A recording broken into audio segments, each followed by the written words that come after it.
This is week 25 of the Sloth game update. It is officially called Boris the Sloth. I've been spending the last 4 weeks since the last update, basically getting the Steam page updated and released, getting the developer accounts for Apple and Android up and running, making a ton of content, trying to stay on top of that and build more of a presence online, and just a ton of improvements to the game. So I'm just going to start basically at level 1. There was a lot of stuff added to the main menu too, which I can show you in a second, but let's start at level 1.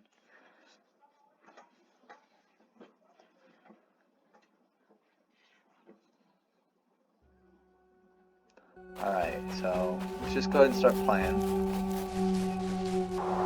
One of the major updates since the last thing was, and I'm pretty sure I covered this, but the tutorials are now completely in place. This is just so that players don't realize the game is broken, or think the game is broken, I should say.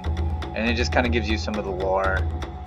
2, huge update. Now the 8-bit sloth is a cartoon ghost sloth, which is kind of interesting. I'm getting kind of weird feedback on these things, but you know, I kind of like it, and I can always change it later, but I do think it's kind of cool, and I think it's kind of weird. We'll see. I just don't want it to clash, I think, at the end of the day. And I've got a few more updates that I need to make, but so now this is Cartoon Sloth. Again, there's tutorials for like lifting things. There's a tutorial for the hibiscus. Let's just keep going.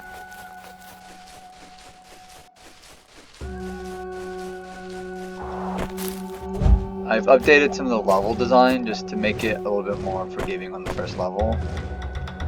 There's also a tutorial for the end of here. It's like just telling you that you can't rescue the koala from the 8-bit world, or whatever we're calling it now.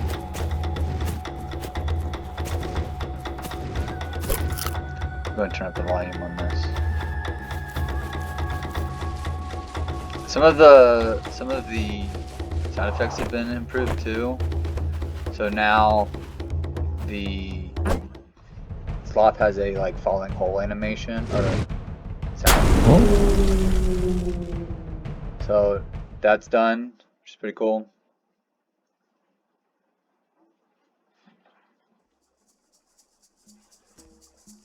Level 2, I'm not gonna go and put this into mobile mode, but one of the main things is this time frog thing, and it's basically just like a slow-mo mode. So if you get the time frog, it adds this icon up here, and now you can do slow-mo. So let me go to a level that has some slow-mo stuff.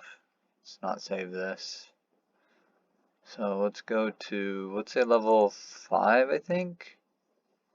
Maybe it's 4.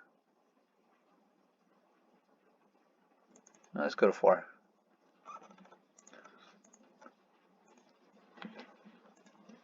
So the slow-mo thing obviously is just like allows you to slow down time, which is pretty cool. And it allows you to collect the frogs. So in this level 2, if I go up here, there's another frog here. And if I collect all the frogs, it just adds up on the main menu basically, and I'll show you that in a bit. So let's just go ahead and go into slow-mo mode. And you can see it just kind of slows things down and allows you to make jumps a little bit better. Other improvements, let me think. Oh, and you know what? I just realized that I think in the previous one, I didn't even have a ghost animation of the koala. So if I were to go back to level 1 and just play this, I can just show you from the scene view after I get the mandrake.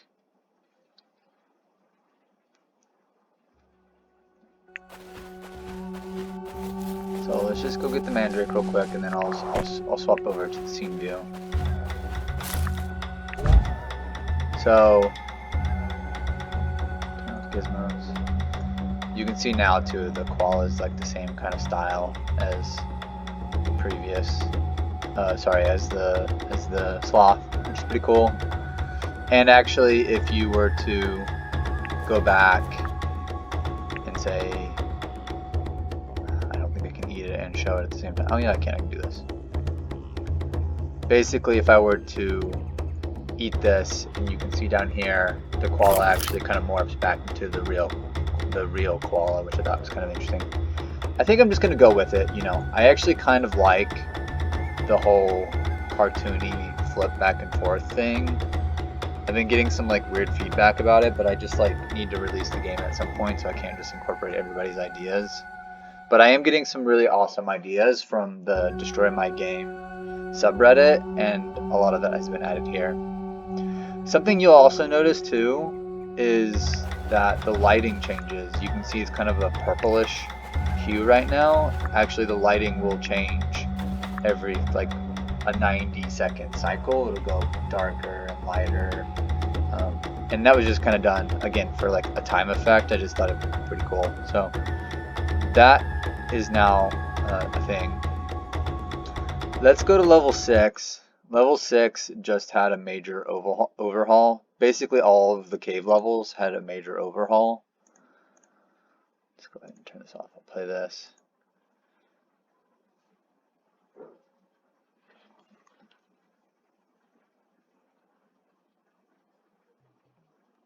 Just so many updates. I'm sorry if I'm jumping around a lot.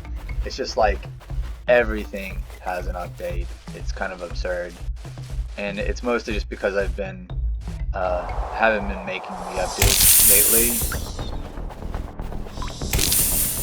So one thing you'll notice here is the skulls, and there's more like fossils and dripping water in the cave. The background I changed, so now the cave background is a little bit more. There's a time frog here actually. I kind of feel like that one doesn't chart like ribbit for some reason, but let me see. Let me just make sure. Where is that little pesky time frog? Time frog. I don't see it. Well, it's somewhere. Oh no, it's not because it was destroyed. Okay, so I gotta check on that. Anyways, the background now has a little bit more contrast. You'll notice too there's some like greens, that's like some cave moss. You can barely see it, and I don't want to make it super apparent necessarily, but you can kind of see there's some water dripping down the... Get somewhere with a little bit more. There's another fossil here. Yeah, here you can kind of see here. There's like water dripping down these stones. I just thought that was kind of a cool effect for the background. I mean, it's not a lot, but it actually was kind of a lot of work just to implement. But I'm really happy with how it kind of came out. It doesn't look too over the top, but it gives it a little bit more, you know, personality in the background. The level design on this actually changed. And again, you can see more skeletons. It's like a whale. This is actually like a sloth skeleton. Anyways, the design of the level did change quite a bit. And I made it so that if you're the real sloth and you miss that section, you have to go this direction, which is, there's nothing wrong with that. There's just some, you know, some snakes and some bats and stuff. And then if you're the 8-bit sloth, you can actually come up here if you're inclined. But you can basically have multiple routes, and I can just show you that here instead of just playing this whole thing over again. I basically have a route that goes down and a route that goes up, and the top route is only accessible if you're the ghost sloth. I may get rid of one of these snakes maybe, just so it doesn't punish you so hard, but I actually kind of thought it was kind of cool how this is set up, so maybe I'll just leave it. Let's see what else. Yeah, lots of like little skeletons and fossils now, which I think is pretty awesome. And I can't remember if this setup changed since the last time. It might have, but now once you take the lift up to the well, you actually can lift these. If you're in the 8-bit mode, you can lift these water vessels and move them around and do like the puzzle portion. So this level actually has a lot more depth to it than the other levels actually, just in general. So next thing, I can just show you level 7. Not a lot of changes here, but I've been trying to add a lot more depth, so I added some like banners to the like castle, and I want to add at least one more thing. Maybe I just end up adding some swinging chandeliers up here or something, but it needs more depth. That's for sure. And man, what else? Well, I can go to the main menu. The main menu has changed actually quite a bit, so let's just go ahead and play.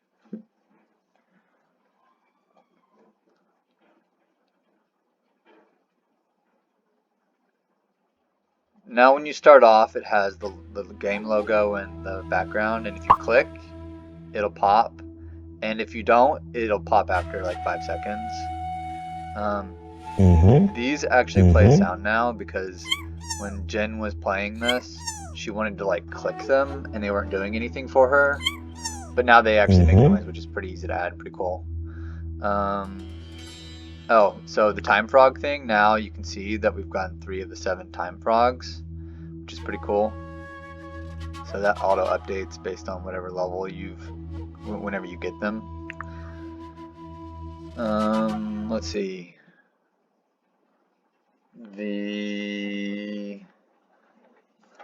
Oh, I added Penny, my dog. So if I go to level 4, and I can actually just play this and then skip ahead to the part. Let's see, play.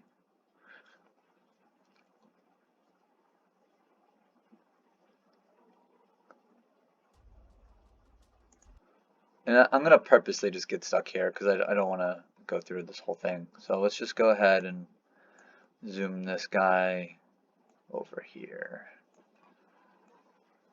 We'll just drop him there. Oh, that was unexpected. Okay, let's just play it.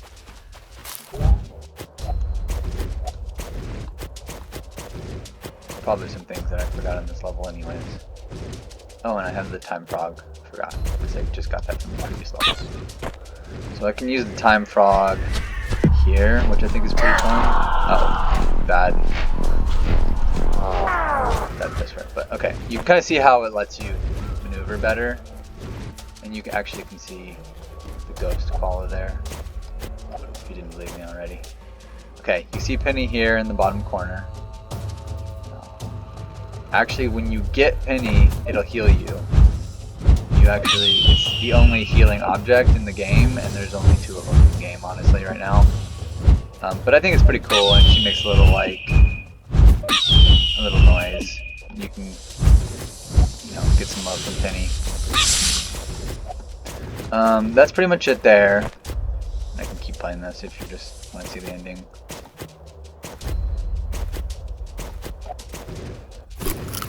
And then, yeah, so that's the ending of level 4.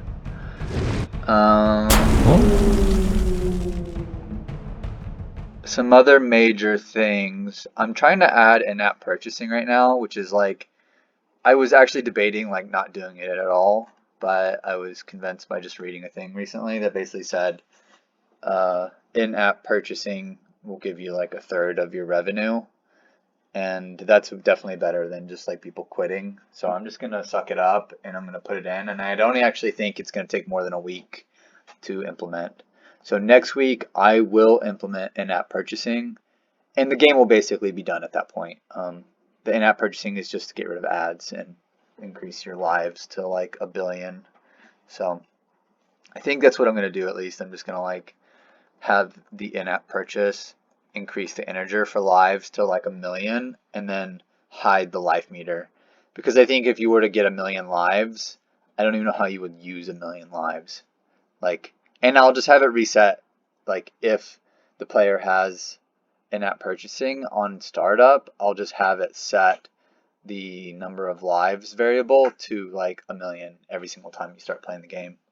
So I think that's how I'm going to implement it, just to keep it running smoothly, not just so I don't have to disable systems and toggle a bunch of switches every time somebody purchases. I just want to set it, hide it, and forget it. So I think that's going to be actually the smart move to do there. I know I'm babbling, but it's because, again, it's been so long since the last update that just like so much has changed. And And I'm pretty happy with the game, honestly. I've gotten some feedback, and there's some things that some of it's really fucking stupid, to be honest. Um, One person had a problem with how sloths are moving too quickly and how they don't ever come out of the trees and how they move fast, not that fast. And it's like I don't understand the criticism, to be honest, because like Donkey Kong, like monkeys don't throw barrels and don't wear hats. Well, they do in some places, but like they shouldn't. And like Sonic is a blue hedgehog that runs really fast and spins. It's like that makes no sense. Like plumbers don't ride dinosaurs. So I actually didn't really understand that feedback, and that's like the least helpful feedback. Um, so I'm kind of concerned that people won't like playing as a real sloth, but I kind of don't know what else to do at this point. Like they're like, make it more ridiculous. It's like you're playing as a sloth. How much more ridiculous can it get than you playing as a sloth that's fast, that can slow time? Like, I honestly don't know. So, but I think some of the things that I do want to change is I think I want to try to make uh I don't know if it's going to be like a material change or something for the enemies to turn into ghosts when they're in the 8-bit world, and I want to try to do that just to make it more cohesive. If I can't get that to work, I'll just manually do it, and I'll have 2 sets of sprite sheets. It just sucks to do it that way because Google basically only lets your APK size, your app size, be 150 megabytes, and I'm at like 145. And actually, one of my biggest sprite sheets is the snake. So it's like pretty much you're stuck at that point. You're gonna have to apply a material like a shader to your enemy to change the coloring and just hope like try to get it approximately what you want. So I'm going to try to attempt that, but I make absolutely no guarantees because I just don't have the skill set necessary for that, and I don't want to burn a bunch of time on it. Anyways, again, I'm babbling, so I think that's pretty much all the changes. I'm really happy with where the game is at. I feel really happy with where it's at right now. And I can even show you my Steam page. I might as well for posterity's sake. Let's see, Boris the Sloth. Here we go.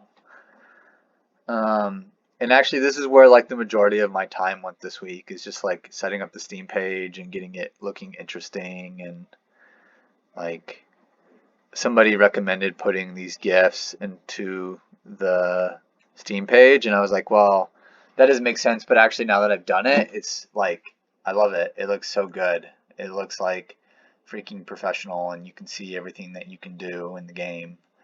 And I spent less on the lore and more on like, hey, look, this is exactly what you can do. Like, and I think people are digging it. So, and just in general, like making like getting people interested in playing is like really challenging. I never would have thought like it would be that. I mean, I know it makes sense, but I also kind of think that when you're doing it in the game dev sphere, you're kind of like you're like in a bubble, and I kind of get the feeling that the only people who are looking at my game are other developers, which is like kind of a curse, to be honest, because I need regular people to actually play the game and recommend it to friends and stuff. Anyways, that's going to be it for this week. So thanks for paying attention this long. And I know it's been like 20 minutes, but let's just say that it's been the last 4 weeks combined into one video. So anyways, thanks so much. Bye.